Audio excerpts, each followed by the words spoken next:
अस्सलामुअलैकुम and a very good morning. जागो लाहौर में आप सबको खुश आमदीद कहते हैं जनाब, और उम्मीद करती हूँ कि आप लोग जहाँ कहीं भी होंगे खैरियत से होंगे। और जनाब, आज की जो सुबह है एक मामूली सुबह नहीं है, बल्कि आज की जो सुबह है एक इख्तिताम और नए आगाज़ की सुबह है।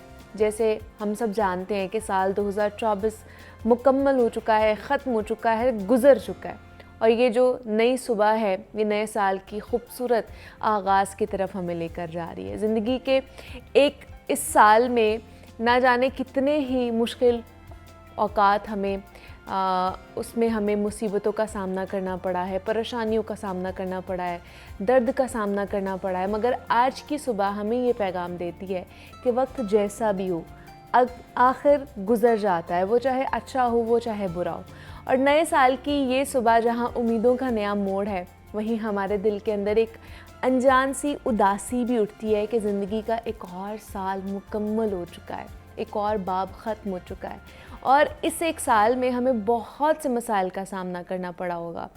कुछ अपने दूर हुए होंगे और कुछ अजनबी हमारे करीब आए होंगे, मगर वक्त की धारा अपने मुसलसल बहाव के साथ चलती रहती है, वो किसी के लिए रुकती नहीं है। हमें साल के इस पहले दिन ये लाजमी सोचना चाहिए कि जनाब हमारा जो पिछला साल है वो कैसे गुज़रा है। हम सब ने कौन कौन से जो अपने मकासद हैं वो तय किए थे, और उनमें से कितने हम हासिल कर चुके हैं और कितनों को अभी भी हासिल करना बाकी है। नए साल के इस दिन हमें अपना मुहासबा भी करना होगा कि हमने किन चीज़ों पर अपना वक्त ज़ाया किया है और उन किन चीज़ों ने हमें दुख पहुंचाया है। ये हमारे लिए पछतावे का सामान नहीं होना चाहिए, बल्कि हमें अक्लमंदी की तरह फ़ैसला करना होगा कि जनाब जो गलतियाँ हमने पिछले साल की थी उन्हें हमने इस साल नहीं दोहराना है। वो सबक को हमने अपने दिमाग में रखना है, लेकिन वो गलती हमने दोबारा नहीं करनी है। नए साल का ये महाज अपने साथ नए इम्तिहानात भी लेकर आएगा, नई चैलेंजेस भी लेकर आएगा, और उसके लिए भी हमें ख़ुद को तैयार करना होगा, क्योंकि एक नए वलवले और नए जोश के साथ, नई उम्मीदों के साथ और नई उमंगों के साथ नए साल का ये जो सफ़र है आज से हम सब का शुरू होने को जा रहा है, जिसके लिए हमें हर तरह से मुझे लगता है कि इक्विप्ड रहना चाहिए, तैयार होना चाहिए। तो हमारी आप सबके लिए दुआ है कि जनाब ये जो नया साल है ये हमारे लिए हर लिहाज से बरकतों वाला, कामयाबियों वाला साल साबित हो, और हम ज़िंदगी के हर मैदान में साबित कदम रहे। आमीन। और आप भी सबके लिए दुआ किया करें, और जो पिछले साल जो हो गया, जो गुज़र गया है, उसको भुला दे। नए साल में हम दाखिल हो चुके हैं, नया सूरज है जो हमने तुलू होते हुए देखा है, नई उम्मीद की किरणें हैं जिसमें हम दाखिल हो चुके हैं, जो हमें ये एहसास दिलाती हैं कि जो रात गुज़र गई है ना, जो अंधेरी रात गुज़र गई, जो परेशानियों वाली रात गुज़र गई है, उसको पीछे छोड़कर आगे बढ़ने की कोशिश करें। तो साल 2024 में जो जो चीज़ें हो गई हैं, जो भी हुआ है, आपको लगता है कि आपके साथ बहुत कोई ज़्यादती हुई है, या किसी ने बहुत ज़्यादा आपको कह ले के परेशान किया है, मुसीबतों में डाला है, किसी की वजह से आप मुसीबत में पड़े, उसको उधर ही छोड़ दो और एक नए आगाज़ के साथ अपनी ज़िंदगी की शुरुआत करें। जिस तरह हम नए साल में एंटर हो रहे हैं ना, इसी तरह आप भी अपने इस सफ़र को आगे बढ़ाने की कोशिश किया करें। तो इस साल सबसे पहले जो आपका गोल होना चाहिए ना, मुझे लगता है अब हमारी ज़िंदगी का, वो सबसे पहले अपनी ज़हनी सेहत के हवाले से गोल होना चाहिए कि हमने अपनी ज़हनी सेहत का ख़्याल रखना है। ये आपका जहन ठीक रहेगा ना, तो आप ऑटोमेटिकली सारी चीज़ों के हवाले से ठीक हो जाते हैं। तो ज़हनी सेहत को प्रायोरिटाइज़ करने की कोशिश करें। आप ज़हनी तौर पर पुरसुकून रहते हैं तो आपके सारे मामलात आराम से, जेन्युइनली मैं बोल रही हूँ, आराम से हो जाते। बेशक कितना बड़ा ही कोई मुसीबत का पहाड़ आपके सामने क्यों ना आके खड़ा हो जाए, जब आप यहाँ से स्ट्रांग होते हैं ना, तो आप उसको भी आराम से सर कर जाते हैं। तो इसलिए क्योंकि साल गुज़र चुका है और ये अब कोशिश करें कि ये साल आपका बहुत अच्छा गुज़रे, उसके लिए कुछ तैयारी करें, कुछ अपने गोल सेट करें कि आपने इस साल क्या करना है। जो पिछले गुज़र गया, जो गलतियाँ होंगी उससे एक सबक सीखें और उस सबक को आगे लेकर चलें और उस गलती को ना दोहराएं। तो ये जनाब आज का पैगाम था। जनाब जिस तरह नए साल का आगाज़ हो चुका है और इसी तरह हमें पता है कि नए साल में हम जब जाते हैं तो हम कुछ न्यू ईयर रेजोल्यूशन ज़रूर बनाते हैं कि हमने नए साल में जैसे ही कदम रखना है तो हमने क्या क्या चीज़ें या क्या क्या गोल जो है ना वो सेट करने हैं या उनको हासिल करने की कोशिश करनी है। तो सबसे प्रायोरिटी पे जो एक गोल सेट किया जाता है ना, मुझे लगता है एटलीस्ट 60 to 70% तो ये सभी सोचते हैं कि जनाब हमने इस साल ना जिम ज्वाइन करना है या फिर एक्सरसाइज की तरफ ज़रूर जाना है या फिर कोई भी फ़िज़िकल एक्टिविटी हो ना उस साइड पर ज़रूर जाना है ताकि अपने आप को सेहतमंद रख सके। तो हमने सोचा कि क्यों ना आगाज़ में ही पहले दिन में ही आपको बता दिया जाए कि अगर आपने ऑलरेडी माइंड मेकिंग की हुई है तो आपने उसको एग्जीक्यूट किस तरह करना है, आपने अपने आप को पुश कैसे करना है कि अगर आप पिछले साल पूरा जिम नहीं जा सके हैं तो नए साल में आपने जिम कैसे जाना है या एक्सरसाइज किस तरह करनी है, किसी भी फिज़िकल एक्टिविटी में इन्वॉल्व कैसे होना है। तो इस पर हमने बात करनी है। इस पर बात करने के लिए हाफिज़ खालिद मलिक साहब हमारे साथ स्टूडियोज़ में मौजूद हैं, फिटनेस एक्सपर्ट हैं। उन्हें वेलकम कहते हैं। हाफिज़ साहब आपको वेलकम कहते हैं जादू गुल हॉर में। कैसे हैं आप? ठीक है, अल्हम्दुलिल्लाह, थैंक यू। सबसे पहले तो नया साल मुबारक हो आपको भी। और जिस तरह मैंने बात की है कि नए साल में कुछ गोल्स हम लोग बनाते हैं तो सबसे प्रायोरिटी पे मुझे लगता है कि 60 to 70% लोग यही सोचते हैं कि हमने इस साल अपनी सेहत का ख्याल रखना है। अगर जिम नहीं जाते हैं तो हमने जिम जाना है, कोई ना कोई फ़िज़िकल एक्टिविटी में ज़रूर इन्वॉल्व होना है। तो किस तरह नए साल में फ़िटनेस का जो टारगेट है वो हम बना सकते हैं? क्योंकि एक दो दिन तो मेरे ख्याल से जाते हैं लोग शुरू में कि हाँ नया साल है, नए गोल सेट करने हैं, उसके बाद फिर वही पुरानी रूटीन हो जाती है, फिर वही हम लोग लेथार्जिक फील, लेज़ी फील ख़ास तौर पर करना शुरू कर देते हैं। देखिए जी, जिम जाना कोई रॉकेट साइंस नहीं है।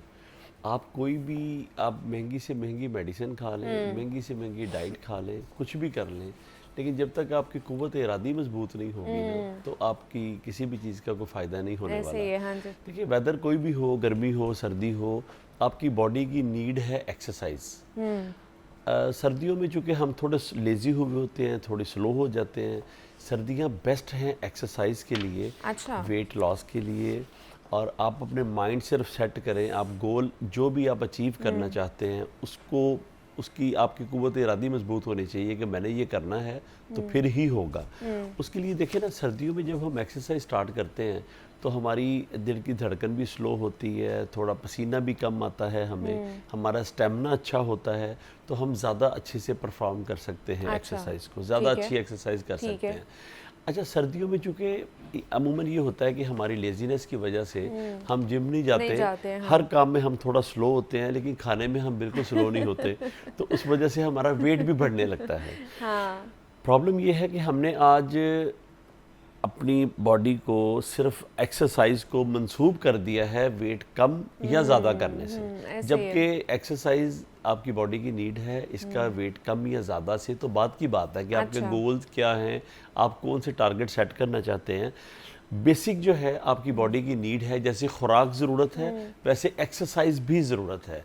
और एक्सरसाइज को मैं हमेशा कहता हूँ कि इबादत का दर्जा दें तो ही आप कामयाब हो सकते हैं उसमें। हाँ, जैसे हम खाने को इबादत का दर्जा देते हैं ना तो हम कामयाब नहीं हो रहे। एक्सरसाइज को इबादत का दर्जा दे के देखें, बीमारियों से बहुत दूर हो जाएंगे। नहीं तो कितने लोग हैं जो साल के शुरू में जो है ना आते हैं कि जनाब हमने रजिस्ट्रेशन करा ली है और हम अब जिम आएंगे और लगातार आएंगे और उसके बाद हफ्ते बाद जो है ना वो छोड़ जाते हैं। कितने % ऐसे लोग होते हैं जो नहीं आते हैं बाद में? अच्छा, मेरा ख्याल है 70% लोग वो हैं जो गोल सेट करते हैं। अच्छा। उनका गोल पहले 7 दिन का होता है। अच्छा, वही मैंने कहा ना, हफ्ते बाद वो कहते हैं बस हो गई अब हमारी 7 डेज जब गुजरते हैं उसके बाद वो कहते हैं कि चले हम अब हमारे पास टाइम नहीं है, हम बिजी होते हैं। अच्छा। तो हम इंशाल्लाह हम दोबारा आ जाएंगे। अच्छा। वो फिर दोबारा ना आती है ना वो आते हैं। तो देखिए, मैं क्यों कहता हूँ कि इबादत का दर्जा दें कि जब आप इबादत समझ के करेंगे फिर आप रोज़ाना करेंगे। फिर आप ये नहीं कहेंगे कि आज कर लिया तो कल रहने देते हैं, परसों रहने देते हैं, फिर ऐसा नहीं होगा। सेहत जो है ना हमें गॉड गिफ्ट मिली हुई है ना, इसके ऊपर हमारा कोई पैसे नहीं लगे, कोई मेहनत नहीं लगी, कोई एफर्ट नहीं लगी, ये अल्लाह का इनाम है। अच्छा, जो चीज़ हमें बिन मांगे मिलती है ना उसकी कदर कम हो होती जाती है। जिस चीज़ को हम बड़ा तरस तरस के रो रो के दुआएं मांग के लेते हैं ना, उसकी हम फिर कदर भी बहुत करते हैं। तो ये दुनिया की सबसे महंगी तरीन चीज़ है जो सस्ते भाव आपको मिली हुई है। खुदारा इसकी कदर करें। आप तमाम बीमारियों से बचेंगे जब आप एक्सरसाइज करेंगे। अच्छा, हमारा ये भी एक माइंडसेट है खालिद साहब के, अगर आपको कोई बीमारी हो जाती है, वेल फर्ज के अगर आपको डायबिटीज़ हो गई है, आप ओबेसिटी की तरफ चले गए हैं, हाइपरटेंशन हो गई है, तो तब आपको लगता है कि अच्छा अब डॉक्टर कह रहे हैं जी अपने सेहत का ख्याल रखना है, या अब आपको ये ऑलरेडी बीमारी होगी, अब आपने ना फिज़िकल एक्टिविटी में, तब हमारा माइंडसेट होता है कि अब हम कर लेते हैं, ठीक है अब तो हमारी मजबूरी हो गई है कि हमने करना है। क्या वाकई ऐसा होना चाहिए माइंडसेट के, अगर एक नॉर्मल बंदा है, हेल्दी बंदा है, उसको भी प्रेफर करना चाहिए? देखिए, बात ये है कि जो बात आपको डॉक्टर ने कहनी है ना, अगर आप खुद से पहले समझ लेना, फिर डॉक्टर आपको कभी खुद से नहीं कहता। बात ये है कि आफ्टर 30, आफ्टर 35, आफ्टर 40 हम अपने गोल जब तक अचीव नहीं करेंगे, हम अपनी जो डायरेक्शन है उसको सही नहीं करेंगे, तो फिर डेफिनेट बात है फिर डॉक्टर जो कहेगा हमें वो करना पड़ेगा। हाँ। जबकि मेरा मानना ये है कि अगर आप सिर्फ अपने लाइफ को डिसिप्लिन लाइफ बना लेना, एक गोल सेट कर लें कि मैंने डिसिप्लिन लाइफ गुजारनी है, मैंने कम खाना है, मैंने अपनी नींद पूरी करनी है, लाइफस्टाइल बेटर करना है मैंने, और फिर उसके बाद आपको ना डॉक्टर की ज़रूरत नहीं पड़ेगी। सिर्फ अपनी डाइट अच्छी रखें। आपकी न्यूट्रिशन जो है 85% रोल है आपकी लाइफ में न्यूट्रिशन का। जिस बंदे की न्यूट्रिशन अच्छी है ना, उसकी एक्सरसाइज कम भी है ना, तो फिर भी वो सेहतमंद रहेगा। अच्छा। लेकिन जिस बंदे की एक्सरसाइज बहुत ज़्यादा है, न्यूट्रिशन अच्छी नहीं है, आपका खाना पीना अच्छा नहीं है, आपकी ईटिंग हैबिट अच्छी नहीं है, आप बहुत ज़्यादा मंचिंग कर रहे हैं या बहुत ओवर ईटिंग कर रहे हैं, तो एक्सरसाइज आप कितनी ही क्यों ना कर लें, उसका कोई फ़ायदा नहीं होगा। उसका कोई फ़ायदा नहीं होगा। लेकिन इसका मतलब ये नहीं कि एक्सरसाइज नहीं करनी। एक्सरसाइज करते रहें, जितना कम खाएंगे, जितना कम बोलेंगे, जितना कम सोएंगे, आप उतनी हेल्दी लाइफ गुजारेंगे। अच्छा, कम सोएंगे? जी बिल्कुल। ज़्यादा सोना भी आपके लिए नुकसानदेह हो सकता है? एग्जैक्टली। देखिए, किसी भी चीज़ की ज़्यादती जो है वो नुकसानदेह है। आपकी बॉडी का मैकेनिज्म अल्लाह ने ऐसा बनाया है कि 6 घंटे में ये पूरी रिचार्ज हो जाती है।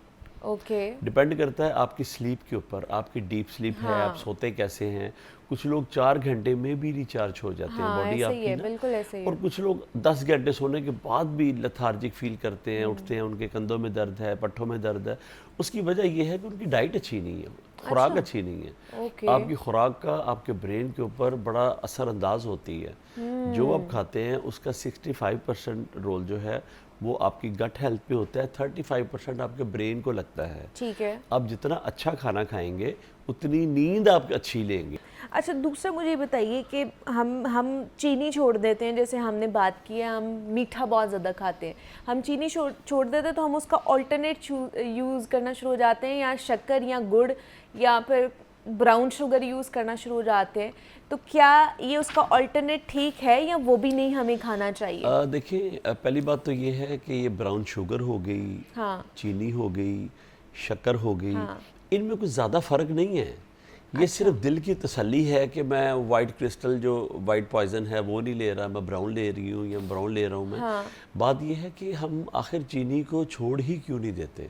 मैं कहता हूँ रिश्तों, मिठास जो है रिश्तों में लेकर आए, रिश्तों में होनी चाहिए, ना कि खाने में। अच्छा। देखिए, हमारी कोई खुशी हो, कोई बात हो, सबसे पहले मिठाई लेकर आए, चाय लेकर आए। लेकिन हम मासूम से लोग हैं ना, देसी से लोग हैं, हम कहते हैं कि अगर खाने में मिठास होगी तो इंसान भी मीठा होगा। वाह वाह, उसके जो अल्फाज होंगे वो भी मीठे निकलेंगे।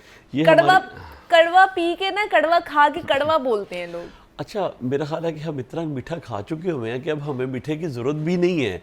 लेकिन आपकी जो मासूमियत है ना, इसको देख के मैं थोड़ा सा क्या बता देता हूँ। अच्छा। आप स्टीविया यूज़ कर लें। अच्छा, स्टीविया इज बेटर देन गुड़ या शक्कर? बहुत अच्छा है, 0 कैलोरी है, वो एक प्लांट बेस्ड मतलब है, और वो नेचुरल है स्टीविया। अच्छा। अब मैं किसी कंपनी के नाम नहीं लेना चाहता। किसी भी कंपनी का आप ले सकते हैं स्टीविया। स्टीविया किसी भी कंपनी का ले लें आप। ठीक है, वो मतलब यूज़ करें चाय में। गुड़ और शक्कर भी नहीं?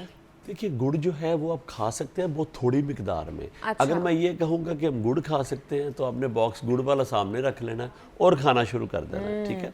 हाँ, चीनी से गुड़ बेहतर है। अच्छा। चीनी से गुड़ बेहतर है। ओके। उसको केमिकल लगा हुआ है, ये नेचुरल प्रोसेस से बना हुआ है गुड़ जो है, तो लेकिन excess of everything is is bad. आप छोटा सा पीस देखिए, आप दुनिया की कोई भी चीज़ खा लें, कोई भी खुराक खा लें, उसको हजम करने के लिए, डाइजेस्टिव सिस्टम को अच्छा रखने के लिए गुड़ सबसे बेहतरीन चीज़ है। ओके। और गुड़ को कभी भी चाय या दूध में इस्तेमाल ना करें। हाँ। क्योंकि गुड़ में आयरन होता है, जब हम चाय या दूध में डाल देते हैं तो उसका जो फ़ायदा है वो फिर वो हमें नहीं होता है। यूजुअली हम लोग उसको कहवे के साथ पीते हैं, जैसे पेशावरी कहवा बाहर जाके कहीं पीते हैं तो वो उनके साथ हमें गुड़ देते हैं। हाँ, उसमें आप पी सकते हैं, थोड़ा सा मुंह में थोड़ा सा गुड़ रख लें और सिप सिप करके पीते जाएं, तो वो बेस्ट है आपके लिए। ठीक है, लेकिन आप जैसे लोग जो ब्लैक कॉफ़ी पी रहे होते हैं उनको क्या ही लगे कि जनाब हम लोगों ने मीठा खाना है कि नहीं खाना। लेकिन खैर, हमें अपने नए साल के गोल्स जो हैं वो सेट करने हैं। हमने आपको बताया कि आपने अपनी फिटनेस का टारगेट जो है ना वो किस तरह पूरा करना है। आप माइंड मेकिंग कर लें, उसके बाद आप फिर ऑटोमेटिकली उस साइड पर जाना शुरू कर देते हैं। तो हमने आपका माइंड बना दिया है, अब आपने कोशिश करनी है कि अब आप उठकर जो है ना जिम ज़रूर जाया करें या एटलीस्ट थोड़ी बहुत वॉक ज़रूर कर लिया करें घर में ही, अगर बाइक भी नहीं जा सकते हैं सर्दी की वजह से। तो हाफिज़ खालिद मलिक साहब हमारे साथ मौजूद है। हाफिज़ साहब बहुत शुक्रिया आपके वक्त का, क्या आप यहाँ पर आए। और जनाब अब कुछ और बात कर लेते हैं कि नए साल में नए गोल्स और न्यू ईयर रेजोल्यूशन में क्या क्या चीज़ें और जो है ना हमने लिस्ट डाउन करनी है। तो जनाब अब ये सेगमेंट उन लोगों के लिए जो कि कॉर्पोरेट सेक्टर में काम कर रहे हैं या फिर सोच रहे हैं कि जनाब हम कॉर्पोरेट सेक्टर में काम कर सकते हैं, तो आज हमने उनके हवाले से बात करनी है कि नए साल में ख़ास तौर पर वहाँ पर क्या माहौल होता है, एनवायरनमेंट कैसा होता है और किस तरह के जो गोल्स हैं वो सेट किए जाते हैं न्यू ईयर के हवाले से, वो चाहे पर्सनल हो या फिर प्रोफेशनल हो, तो उनको किस तरह आगे लेकर जाया जाता है। ऑर्गेनाइजेशनल कह ले के पॉइंट ऑफ व्यू से क्या क्या गोल्स या मकासद जो है वो सेट किए जाते हैं, तो उसके ऊपर हमने बात करनी है। और उस पर बात करने के लिए जनाब हमारे साथ अहमद फवाद साहब मौजूद है, कॉर्पोरेट ट्रेनर हैं। उनसे बात करते हैं और उनसे आपको जनाब जो टिप्स हैं वो दिलवाते हैं कि आपने किस तरह आगे बढ़ना है। तो फवाद साहब आपको वेलकम कहती हूँ जागो लाहौर में, कैसे हैं आप? ठीक है, हैप्पी न्यू ईयर सबसे पहले तो आपको भी बहुत ज़्यादा थैंक यू सो मच। तो नया साल जो है ना कॉर्पोरेट सेक्टर में कैसा होता है, वहाँ पे किस तरह का एनवायरनमेंट होता है? Very exciting. अच्छा, it is always very exciting. उसकी सबसे बड़ी वजह ये होती है कि मोस्टली एनुअल लीव्स खत्म हो चुकी होती हैं लोग वापस आते हैं, वापस आ रहे होते हैं। जी जी जी, आधे दिन तक तो थोड़ा लेथार्जिक होते हैं, हाँ। लेकिन फिर वो आप समझ ले नए क्वार्टर का पहला दिन है तो प्रॉपरली उसमें फिर जंप इन कर रहे होते हैं। So it is always very exciting in new year in corporate sector. खासतौर पे अगर पीछे कोई पार्टीज लगी हुई हों 31 दिसंबर की तो फिर तो और ज़्यादा एक्साइटेड होता है। तो नए साल में किस तरह के गोल सेट किए जाते हैं इन कॉर्पोरेट सेक्टर, वहाँ का माहौल क्या होता है, किस तरह, क्या बहुत ज़्यादा प्रेशर होता है जब नया साल आता है? तो यकीनन असल में आप देखें पिछले फोर्थ क्वार्टर जो है साल का वो कॉर्पोरेट सेक्टर क्लोज कर चुका होता है 31 दिसंबर को। तो इसका मतलब ये है कि दिसंबर में जो हम अमूमन बात करते हैं कि नए साल के गोल्स को सेट करने की एक्सरसाइज शुरू हो चुकी होती है। कंक्लूड मोस्टली नहीं होती, हाँ। लेकिन शुरू हो चुकी होती है कि क्या कुछ करना है अगले साल में। लेट्स से दिसंबर में ये डिसाइड हो चुका होगा 24 में कि दिसंबर 25 तक क्या टारगेट्स अचीव करने हैं, तो वो लिस्ट डाउन कर लिया होगा स्ट्रेटेजिक मीटिंग्स में सीईओज ने या जो भी सी लेवल है सारा, तो वो आगे उन्होंने फॉरवर्ड कर दिया होगा। So from this 1 January onwards target ये होता है कि आपने जो हमने पूरे साल के बनाया है एक टारगेट कि हमने एक्स अमाउंट जो है वो ईयर एंड तक हासिल करनी है, तो उसको नंबर 1 4 क्वार्टर में डिवाइड करके कितना हासिल करना है और उसके बाद फिर डेली बेसिस पे कितना हासिल करना है। तो आप देखें कि फर्स्ट क्वार्टर का ये फर्स्ट डे है, so that is why sales targets के लिए सेल्स मैनेजर पीछे लग जाते हैं। जो सीनियर मैनेजमेंट है वो होती है कि बस जी शुरू करें, अब चूंकि आप बड़े एक्टिव हैं, साल शुरू हो गया तो इस पे स्टार्ट करें। So it is very very structured in corporate sector. आपके पास पहला दिन जो होता है वो एक समझ लें एनर्जी गेन करके उसको एग्जीक्यूट करने का फर्स्ट स्टेप भी होता है। Okay Yeah. तो ये हर जगह कह लें कि थोड़ी एनर्जेटिक सारी वाइब्स आ रही होती हैं। जी ऑफ कोर्स, बिल्कुल बॉडी लैंग्वेज से नजर आ जाता है कि अच्छा यार ये Okay. खुश आ रहे ये हैं, खुश आ रहे हैं, ये Yeah. कुछ करने आ रहे हैं। Exactly. तो क्या कॉर्पोरेट सेक्टर में जो एम्प्लॉयज होते हैं, क्या उनका कोई पर्सनल गोल्स भी होने चाहिए अगर वो वहाँ पे काम भी कर रहे हैं, या सिर्फ प्रोफेशनली होने चाहिए? नहीं मुनीबा, ये बड़ा अच्छा इंपॉर्टेंट पॉइंट है। अगर पर्सनल गोल्स नहीं हैं आपके, बिलखुसूस कॉर्पोरेट सेक्टर जिसमें कि आप ड्रेन हो जाते हैं, यानी कहा ही जाता है कि 9 to 6 अगर जॉब है तो इट इज़ इनफैक्ट 9 to 9 और मे बी 9 to 10, इवन अगर आप 6 बजे वापस भी चले जाते हैं क्योंकि रास्ते में ट्रैफिक वगैरह होती है बहुत ज़्यादा। और अगर आपका कोई ऐसे डेज हैं जहाँ पे हार्ड वर्किंग डेज हैं जिस पे ज़्यादा आपकी ज़रूरत है, तो फिर तो वो 9 to 12 भी हो सकता है। सो आप इतने कंपैरेटिव एनवायरनमेंट में काम कर रहे हों और आपका कोई पर्सनल गोल ना हो, तो आप ड्रेन नहीं होते, आप फिर डिप्रेस होते हैं, और डिप्रेशन के बाद फिर आप उस जगह को छोड़ने के लिए एफर्ट कर रहे होते हैं जहाँ से आपको समहाउ रिस्क मिल रहा है या जहाँ से आप परफॉर्म कर रहे हैं। सो आई स्ट्रांगली रिकमेंड, जहाँ पर भी मैं जाता हूँ कॉर्पोरेट सेक्टर में, मैं कहता हूँ अगर आपके प्रोफेशनल गोल्स के साथ पर्सनल गोल्स अलाइन नहीं है, तो फिर you will B drained like anything. नहीं तो एक जैसे होने चाहिए फिर पर्सनल गोल्स और जो है प्रोफेशनल गोल्स यहाँ पे डिफरेंट होने चाहिए। अच्छा, प्रोफेशनल गोल जो है has to be part of your personal goals. अच्छा, एक जैसे नहीं मैं कहूँगा, लेट्स से अगर आपका ये टारगेट है कि मुझे फर्स्ट क्वार्टर में ईयर एंड तक प्रमोशन हासिल करनी है, तो फर्स्ट क्वार्टर में अगर 100 पॉइंट्स मुझे चाहिए तो उसमें से 25 to 30 पॉइंट्स मुझे हासिल कर लेने हैं। मुझे जो परफॉर्मेंस है वो सेटिस्फैक्ट्री नहीं रखनी बल्कि आउटस्टैंडिंग रखनी है, ताकि कंपनी को पता हो। और इस ये ज़हन में रखते हुए कि इसी गियर को तेज़ करना है मुझे फोर्थ क्वार्टर में भी, दरमियान में चल सकता है। आपको याद होगा हमने बात की थी कि लास्ट क्वार्टर में लोग मैनेजर्स फेवरेट बनने की कोशिश भी करते हैं, तो आपको वो जो एक्सेलरेटर दबाना है ना, उसके लिए आपको पर्सनल गोल्स के साथ अलाइन करना है प्रोफेशनल गोल्स को। कि अगर आप तरक्की हासिल करना चाहते हैं, तरक्की मीन्स 2 थिंग्स, एक आपको टैग अच्छा मिल रहा हो, आप इंडिविजुअल परफॉर्मर से पीपल मैनेजर बन रहे हैं या पीपल मैनेजर से टॉप लेवल पे जा रहे हैं। दूसरा, आपकी फाइनेंशियल इनपुट क्या है, are you getting better money और नॉट। अगर उसके साथ मिल रही है तो फिर आपको अलाइन करना होगा कि मुझे by the end of this year this amount, let say मैं 3 लाख कमाता हूँ या 4 लाख कमाता हूँ, तो मुझे ईयर एंड तक 5.5 पे या 6 पे जाना है। और me take home after deduction of income tax and this all stuff कम से कम इतनी चाहिए, क्योंकि मेरा लाइफस्टाइल अब ग्रो करेगा। तो इसलिए आपको अलॉन्ग विद दैट, जैसे आपने अभी सेगमेंट किया हेल्थ का, तो आपको ये मेंटेन करना है कि ये अमाउंट हासिल करने के लिए मुझे फिजिकली फिट भी तो रहना है, फिट रहना है, मेंटली भी फिट रहना है। एग्जैक्टली। आपको 260 आउट ऑफ 365 डेज तकरीबन आपको 300 to 90 डेज फिट रहना है। अगर 2 दिन आप वो भी निकाल दें छुट्टियों के भी साथ साथ, और ऑफ डेज में भी कुछ वर्किंग शामिल कर लें, तो अप्रॉक्सीमेटली 300 डेज के करीब आपको फिजिकली फिट रहना है। तो आपको फिर हेल्थ गोल्स भी रखना होंगे, आपको अपनी अमाउंट के गोल्स भी रखना होंगे, फिर आपको एनुअल लीव्स के लिए भी अगर अपने फैमिली के साथ कहीं गेट टुगेदर करना है, कहीं बाहर जाना है, उसके लिए आपको पैसे भी चाहिए क्योंकि आपने विजिट्स करने हैं आगे, तो पैसे भी चाहिए और आपको फिटनेस भी चाहिए। Just to quickly share with you, I had sort of कह लें nightmare in these annual leaves. Nightmare in a way कि एक हमें बड़ी मशहूर वो फॉल है पाकिस्तान में ना, आई फॉरगॉट द नेम, ये एबटाबाद के बिल्कुल करीब है। अच्छा। तो जाते जाते जाते जाते मेरा सांस फूलना शुरू हो गया।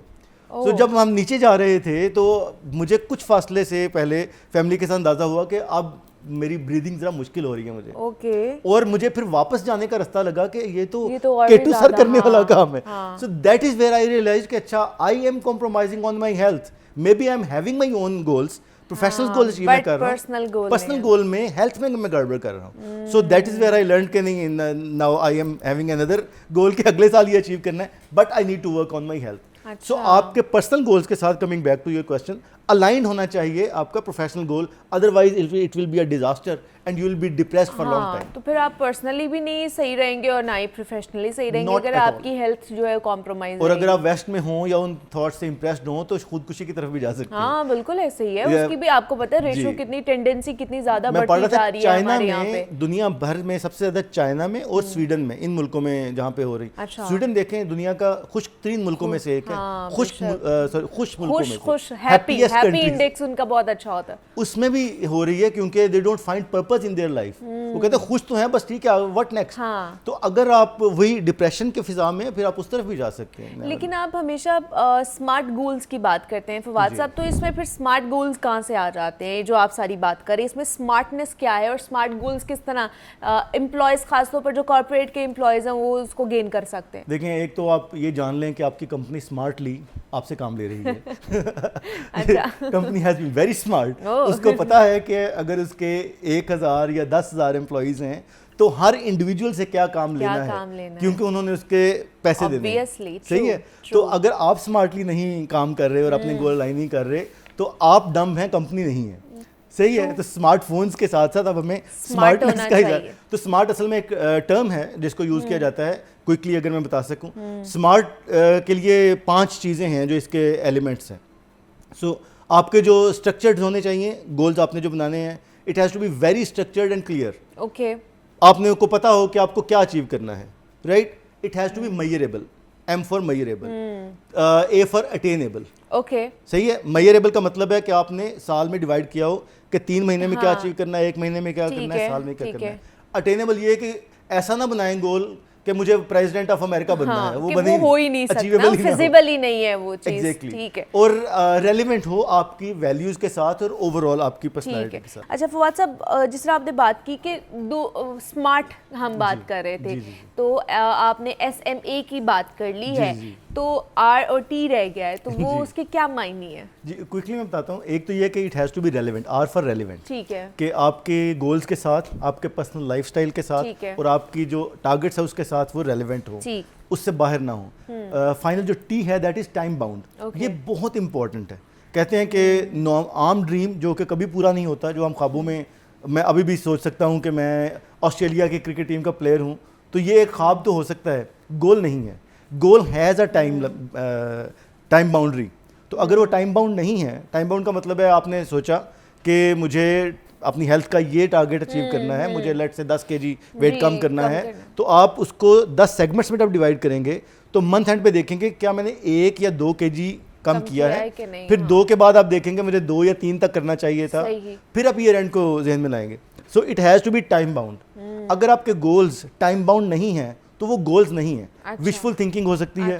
लेकिन इस सारे मामले में जो हमारी नेटवर्किंग होती है वो किस तरह हमारे गोल्स को सेट करने में या वो टारगेट को अचीव करने में मदद देती है? मुनीबा, अभी मैं पढ़ रहा था फोर्ब्स का आज का आर्टिकल है 1 जनवरी का, कि 3 जो स्किल्स चाहिए आपको, सॉफ्ट स्किल्स, बेस्ट वन उसमें कौन कौन सी है।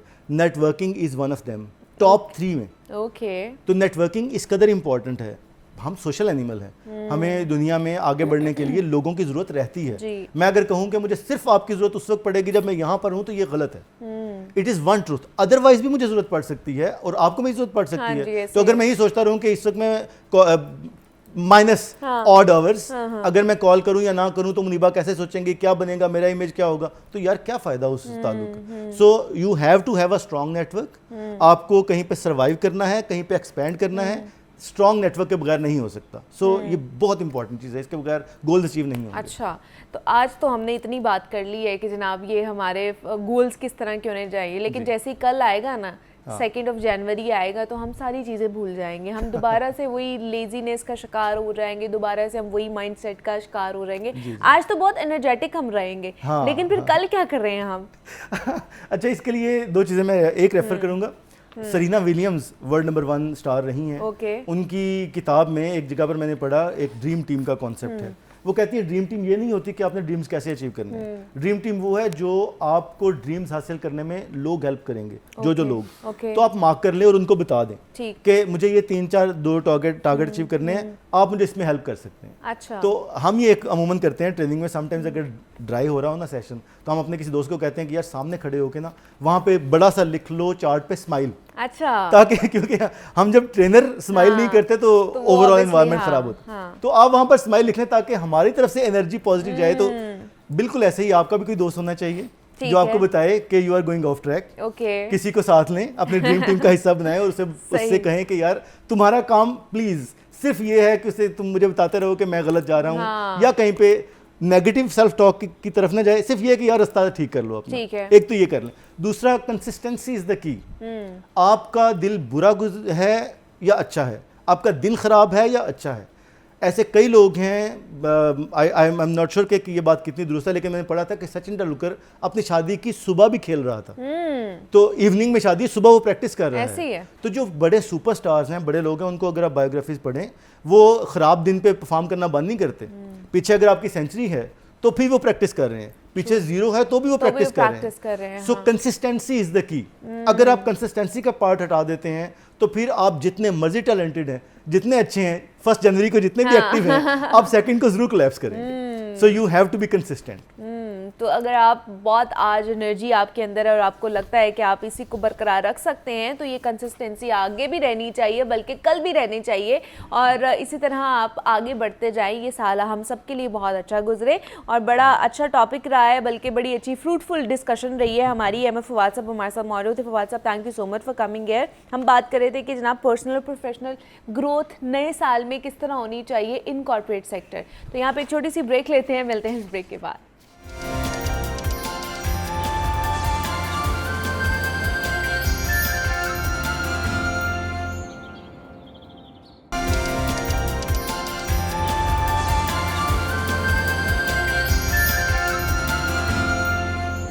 वेलकम बैक टू जागो लाहौर। जनाब, इस साल 2025 में जनाब जो मुल्क की मईशत है उसके हवाले से बात करेंगे कि नए साल का पहला दिन है और इस साल जो है मुल्क की मईशत को किन किन चैलेंजेस का सामना करना पड़ सकता है और किस तरह की पॉलिसीज़ जो है ना वो हमें तरतीब देनी पड़ेंगी, किस तरह मईशत को मज़ीद आगे लेकर जा सकते हैं और ख़ास तौर पर किन किन शोबों में एक आम आदमी को जो है ना वो रिलीफ दिया जा सकता है, कहाँ पर इतनी कैपेसिटी मौजूद है हमारे पास, उस पर बात करेंगे। दूसरा ये भी बात करेंगे कि जनाब जो पाकिस्तान की इकॉनमी है उसको संभालने के हवाले से हुकूमती इक़दाम क्या किए जा रहे हैं, तनख्वाहदार तबके को रिलीफ देने की पोजीशन में है हमारी हुकूमत इस वक्त या नहीं है। दूसरा उसके साथ साथ आज इस तरह सुबह हमने बात भी की है कि तोहफ़ा भी मिल गया है हुकूमत की तरफ से हमें पेट्रोलियम मसनूआत की शक्ल में, तो उसके ऊपर भी बात कर लेंगे कि अब ओवरऑल जो सूरत हाल है वो किस साइड को जाएगी। तो इस पर बात करने के लिए जाहिद आबिद साहब हमारे साथ स्टूडियोज़ में मौजूद हैं, नुमाइंदा लाहौर न्यूज़ है, उनसे बात करते हैं। जाहिद साहब, आपको वेलकम कहते हैं जागो लाहौर में, कैसे हैं आप? ठीक है, थैंक यू। जाहिद साहब, सुबह का आगाज़ हुआ, नए दिन का आगाज़ किया, नए साल का हमने आगाज़ किया, हुकूमत की तरफ से हमें तोहफ़ा भी मिल गया, हमने कहा चलें कोई नहीं, हमेशा की तरह इस साल भी मिलना ही था जैसे हर साल मिलता है, बल्कि महीने में 2 दफ़ा हमें मिलता है।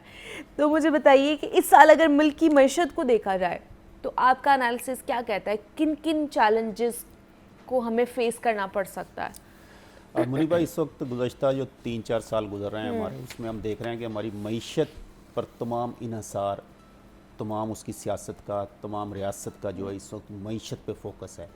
और इसमें 2024 जो गुजरा है उसमें अगर हम इकनॉमिक्स की ज़बान में बात करें तो ये कहने में कोई शक नहीं कि इकनॉमिक्स की ज़बान में हालात हमें बेहतर नज़र आते हैं। जो इंडिकेटर्स हैं, जो इशारिये, बेसिक इशारिये ख्याल किए जाते हैं किसी भी मईशत की बेहतरी के लिए, अच्छा। उसमें हमें बेहतरी नज़र आई है।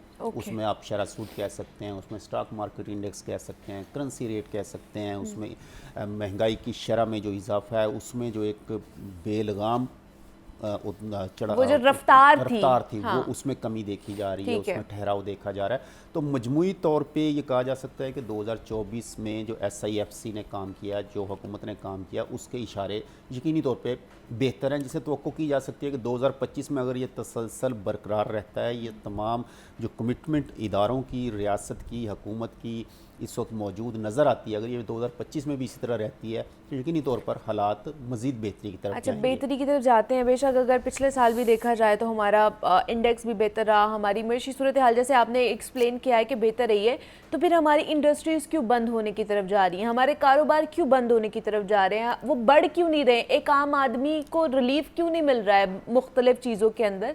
अगर हमारी मईशत संभल रही है, ये बेहतरी की तरफ जा रही है, तो फिर दूसरी साइड पर ये सारी चीज़ें क्यों हो रही हैं? जी बिल्कुल, आप सही कह रही हैं। इस वक्त आम सवाल यही है कि जैसा कि मैंने कहा कि इकोनॉमिक्स की ज़बान में अगर हम बात करें तो इशारिया बेहतर है, तो लेकिन जब ग्राफ हम बहुत ऊपर जा रहा है। जब हम ज़मीनी हकाइक की तरफ जाते हैं तो हालात कुछ और नज़र आते हैं बिल्कुल कि स्टॉक मार्केट इंडेक्स का बढ़ना इस चीज़ की निशानदेही करता है कि कंपनियां मुनाफा कमा रही हाँ हैं। बेशक कंपनियां अगर मुनाफा कमा रही हैं, उनका शेयर की वैल्यू बढ़ रही है या उनका जो बिजनेस है वो एक्सपैंड कर रहा है, तो उनके शेयर की कीमत बढ़ रही है, जिसकी वजह से लोग उसे खरीद रहे हैं। ठीक है। अब सवाल ये है कि जो उन कंपनियों की ट्रिकल डाउन तरक्की है, जो आम बंदे तक उसका असर पहुंच रहा है कि नहीं, तो उसका जवाब है नहीं।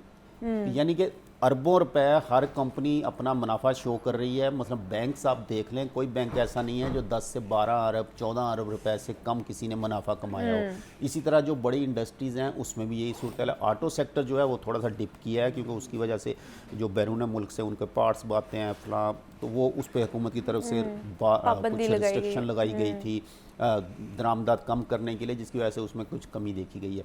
असल मसला इस वक्त ये आ रहा है कि लोगों की जो क़ुव्वत ख़रीद है, जो उनकी आमदनी है, वो नहीं बढ़ पा रही। जो सरकारी सेक्टर के लोग हैं उनके लिए तो 15% 20% तनख्वाह में वो तो इजाफा बढ़ हो रही जाता है, है, हाँ। जो कि एक महंगाई की शरह के बराबर उनको पहुंचा देती है। ठीक है। असल में जो प्राइवेट सेक्टर है वो कारकुन को उस तरह नहीं अकोमोडेट करता अपने जिस तरह उसे करना चाहिए। उसके लिए उनके पास 100 हीले बहाने हैं। मतलब अब इस वक्त जो सबसे बड़ा एक पाकिस्तान को एक फ़ायदा नज़र आता है वो बांग्लादेश की सूरत हाल है। बांग्लादेश पाकिस्तान से बांग्लादेश बिल्कुल ऐसे टेक्सटाइल ही है। इंडस्ट्री गई हाँ। थी और पाकिस्तान की जो टेक्सटाइल ऑर्डर थे वो बांग्लादेश की तरफ चले गए थे, लेकिन हाँ। अब वो वापस पाकिस्तान की तरफ आ रहे हैं, क्योंकि इस वक्त बांग्लादेश के इस ठीक वक्त है, हालात हैं। ठीक है। कल को ठीक हो जाए, मजीद बेहतर हो जाए, दोबारा चले जाएंगे, लेकिन इस वक्त लोगों को इससे फ़ायदा उठाने की अशद ज़रूरत ज़रूरत है। है। ख़ासतौर पर टेक्सटाइल सेक्टर जो है उनका जो वो बुनियादी तौर पर दो चीज़ों की बात करते हैं कि जो हमारी बिजली सस्ती कर दें, गैस सस्ती कर दें, हम कंपेटिटर हो जाएंगे आम मार्केट में, दुनिया में, तो हमारे ऑर्डर्स बेहतर हो जाएंगे। अब उनकी इस बात में वज़न नज़र आता है, लेकिन हुकूमत की तरफ से वो अपनी मजबूरी बयान करते हैं कि हम बिजली जिस तरह पैदा कर रहे हैं उसी रेट पर देंगे या उससे कम पर कैसे दे सकते हैं इनको, या गैस इस वक्त अगर नहीं है हमारे पास तो उसका ज़िम्मेदार कौन है कि हमारे पास अगर अपना ज़ख़ीरा नहीं है, बाहर से लेके आएंगे, वो महंगी पड़ती है, फिर वो मसला हो जाता है। तो ये इस किस्म के मामला हैं। हुकूमत को जो इस वक्त सबसे बड़ा चैलेंज है वो यही है कि अब जो निचला तबका जिसे कहा जाता है या लोअर क्लास जिसे कहा जाता है, उनके तो मसले मसाइल ख़त्म ही नहीं हो रहे ना। वो तो एक क्लास ही इस वक्त कह सकते हैं ख़त्म हो गई है। अब तो जो अपर मिडिल क्लास और लोअर मिडिल क्लास है वो भी उसी तरफ जा रही है कि उनके लिए भी जीना उतना आसान नज़र नहीं आता हुकूमत के लिए, या ख़ास तौर पर निजी सेक्टर को इस सिलसिले में अपना किरदार अदा करना होगा कि हुकूमत तो अपने जो मुलाजमीन है, मसलन इस वक्त जो कम से कम तनख्वाह है जो हुकूमत की जानिब से मुकर्रर की गई है, वो आपका जो प्राइवेट सेक्टर है वो उस पर अमल नहीं करता। हाँ, और अक्सर नहीं बिल्कुल। करता, तो हुकूमत को उस पर भी एक्शन लेना चाहिए। इसी तरह जो फ़ायदे ले रहे हैं प्राइवेट सेक्टर्स, जो मुनाफा शो कर रहे हैं, तो उस मुनाफे में से उनको अपने वर्कर को भी शेयर देना चाहिए। तो लाजमी तौर पर उनकी क़ुव्वत ख़रीद बढ़ेगी, क़ुव्वत ख़रीद बढ़ेगी तो आपकी इंडस्ट्री चलेगी।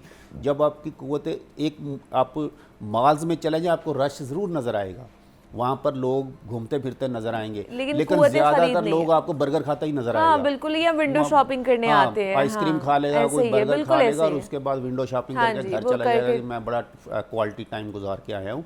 या एक ख़ास क्लास है जिसके पास इस वक्त भी पैसा है कि जो और शॉपिंग कर सकते अन्य पैसा है उनके पास, वो आपको मुख्तलिफ जगहों पर नज़र आएंगे, उनकी गाड़ियाँ नज़र आएंगी उनके।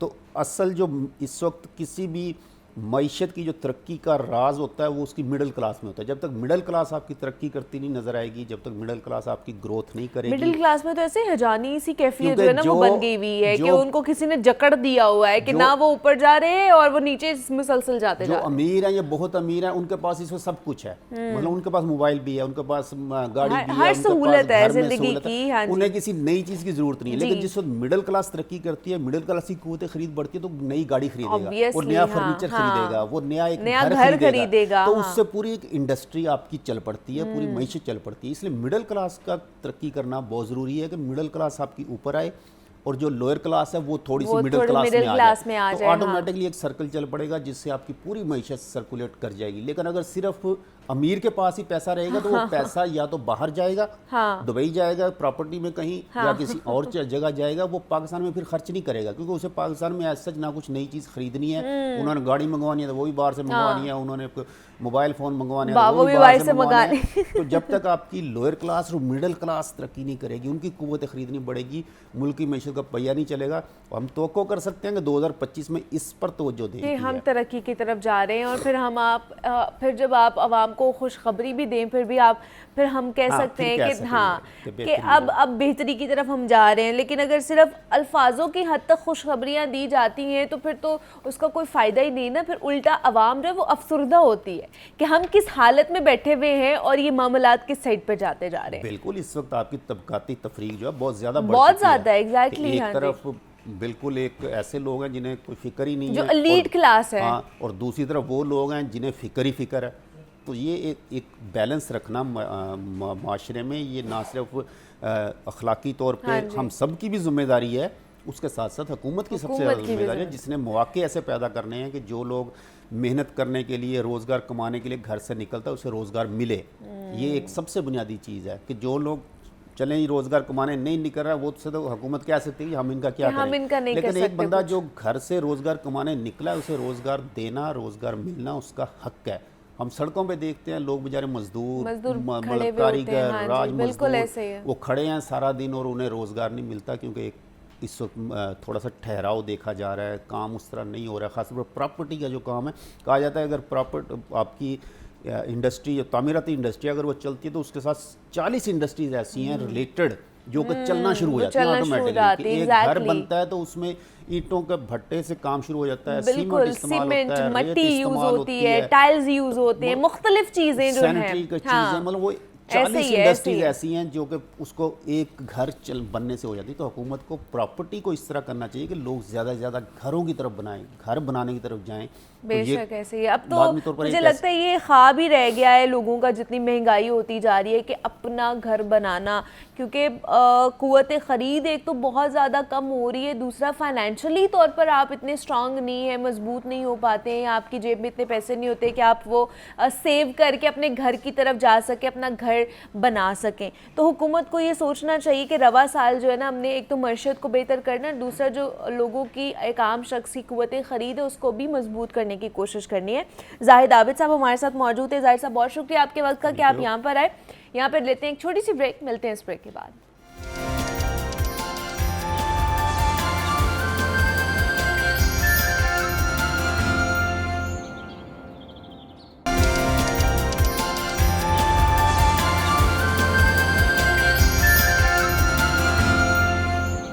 वेलकम बैक टू जागो लाहौर। जनाब, ब्रेक पर जाने से पहले हम ओवरऑल मईशत के हवाले से बात कर रहे थे कि रवा साल 2025 में जो है मईशत को किन किन चैलेंजेस का सामना करना पड़ सकता है। अब थोड़ी बात कर लेते हैं कि जनाब इस साल जो है वो हुकूमत पंजाब की तरजीहात में क्या क्या चीज़ें होनी चाहिए। बहुत सी चीज़ें थी उनकी तरजीहात में, पिछले साल भी हमने देखा, लेकिन क्या वो इनफ है, क्या उनके ऊपर मज़ीद काम करना चाहिए, और इस साल में उनकी तरजीहात में क्या क्या चीज़ें होनी चाहिए जिससे एक आम शख्स को जो है ना वो फ़ायदा पहुंच सके। उसके साथ साथ जनाब जो ऐलान करदा प्रोजेक्ट्स हैं पंजाब हुकूमत के, क्या वो मुकम्मल करवा सकेंगे टाइमली। अगर देखा जाए तो मज़ीद किन शोबों पर तवज्जो देने की ज़रूरत है। इसी के साथ बहुत से और भी चीज़ें हैं जो हमने बात करनी है आज के प्रोग्राम में, बल्कि आज के इस सेगमेंट में। उस पर बात करने के लिए हमारे साथ सुहेल कैसर साहब स्टूडियोज़ में मौजूद हैं। तो हमने सोचा कि क्यों ना साल का आगाज़ हो रहा है तो अच्छी बातों के साथ ही किया जाए, पॉजिटिविटी के साथ किया जाए, और पता चले कि जनाब हुकूमत कर क्या रही है हमारे साथ। तो सुहेल साहब, आपको वेलकम कहते हैं जागो लाहौर में। कैसे हैं आप? ठीक है, और नया साल भी मुबारक हो आपको। तो आपको भी और सब नाज़रीन को, मुझे भी और हमारे देखने वालों को भी। बल्कि कैसा आप देख के आ रहे बाहर, कैसी एक्साइटमेंट लोगों में नज़र आई है आपको न्यू ईयर की? बड़ी, मैं कहता हूँ छलांगे मार। अच्छा? तो वो कह रहे हैं भाई 20 खुश हैं बहुत ज़्यादा। मैं छोड़ दें बस इस बात को, कुछ ना पूछें कितने खुश हैं। तो सुबह ही तोहफा मिल गया ना हमें, बल्कि रात को 12 बजे मिल गया था। कल भी मिला था टॉल टैक्स की सूरत में, जो मुख्तलिफ मोटरवेज हैं उनके टॉल टैक्स में इजाफा किया क्या है, और अच्छा खासा इजाफा हुआ है। अब डिटेल मेरे पास थी, ज़ुबानी तो याद नहीं है, लेकिन किस्सा मुख्तसर यही है कि उसमें भी इजाफा हुआ। और फिर सुबह सुबह जो है ना वो पेट्रोलियम मसनूआत की कीमतों में भी इजाफा करके उन्होंने हमें तोहफा दिया है न्यू ईयर का।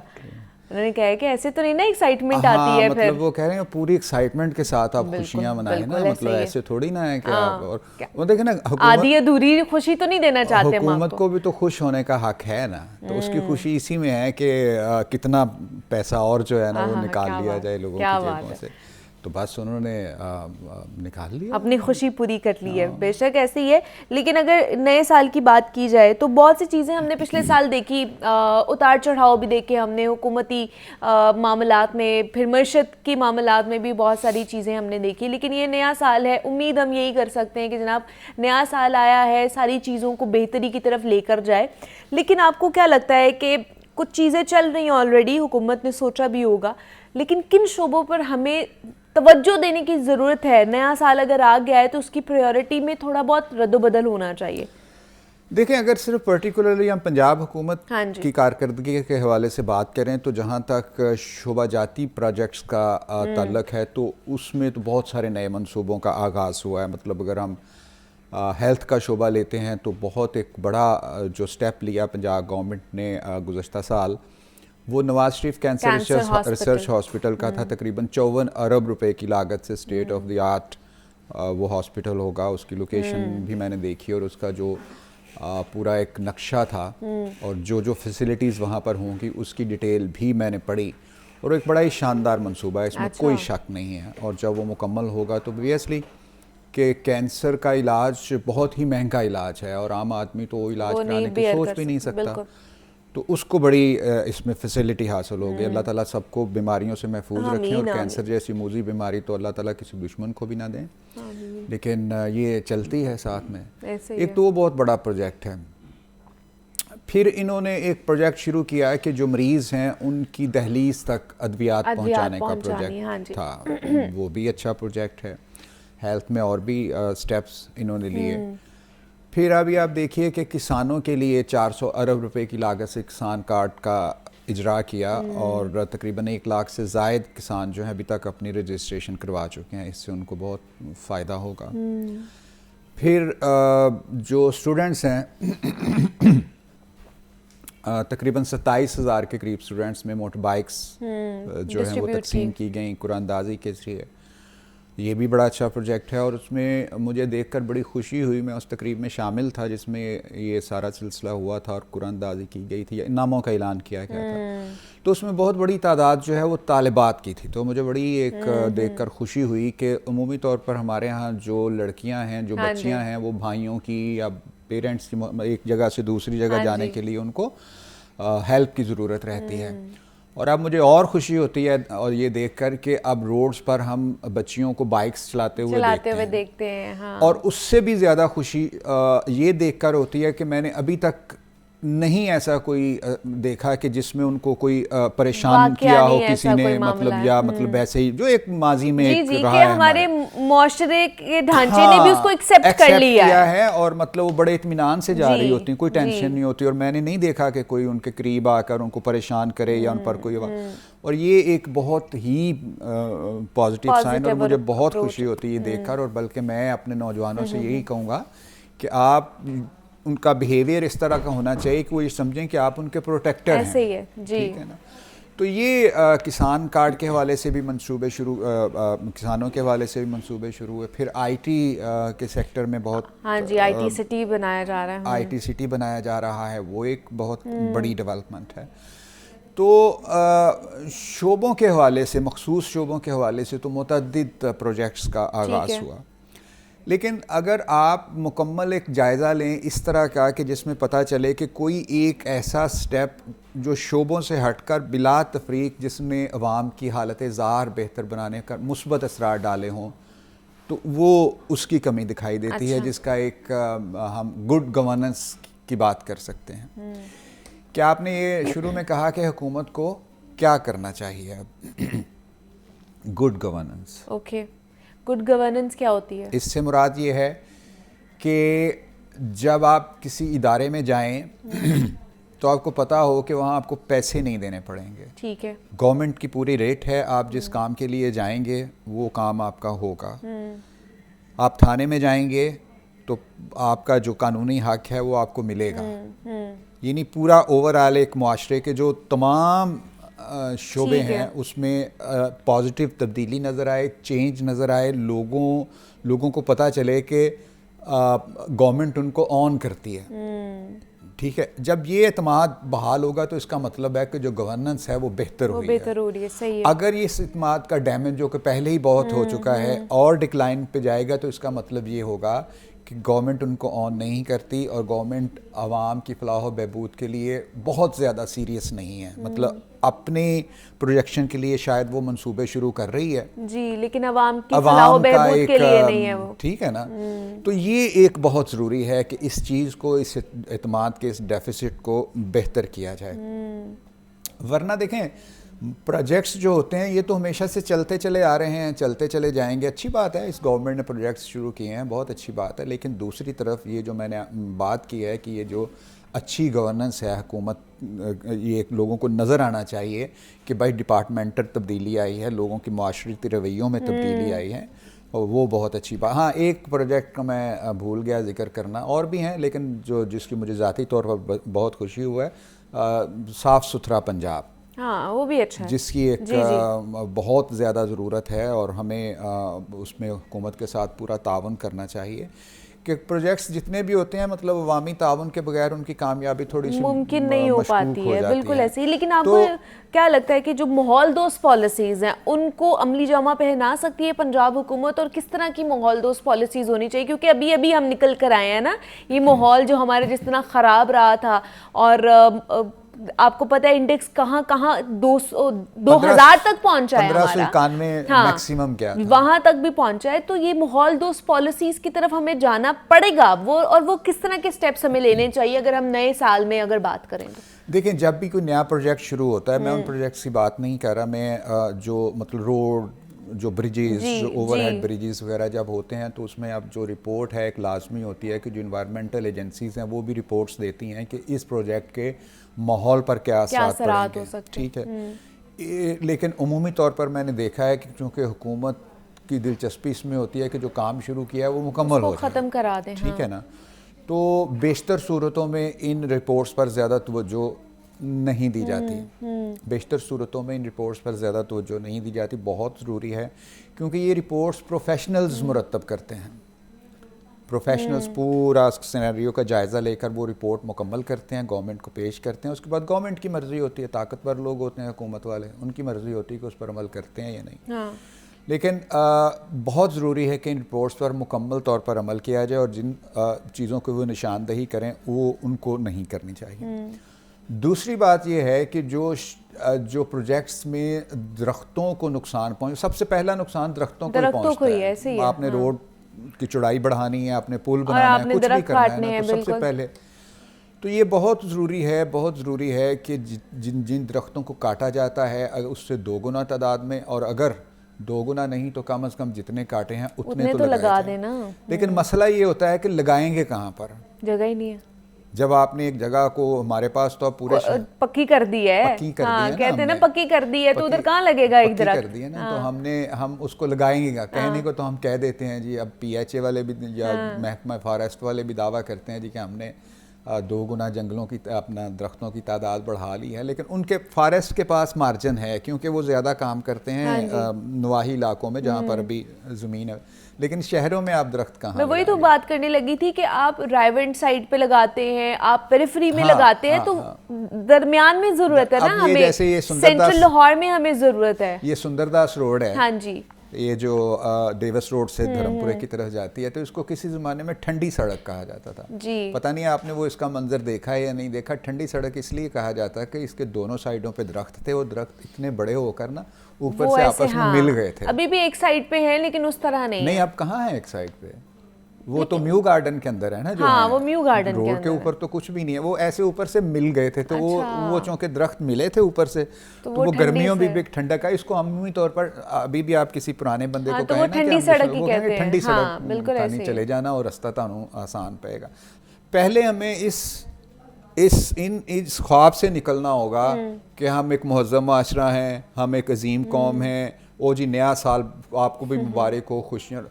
क्या है अपने रवैयों को चेंज करना पड़ेगा हमें सबसे पहले। और इसमें मतलब हुकूमत का पिविटल रोल है, और हुकूमत का जो रोल है वो देख लें, हमारे लिए पेट्रोल भी बढ़ा दिया, हमारे लिए टोल टैक्स भी बढ़ा दिया, अपनी तनख्वाहें बढ़ा अपनी तनख्वाहें, वही मैं कहने लगी थी कि अपने लिए तो उनकी खुशखबरी है। हमारे एक साबिक चीफ जस्टिस हैं, डैम के हवाले से बड़ी शोहरत उन्होंने हासिल की थी, हाँ जी।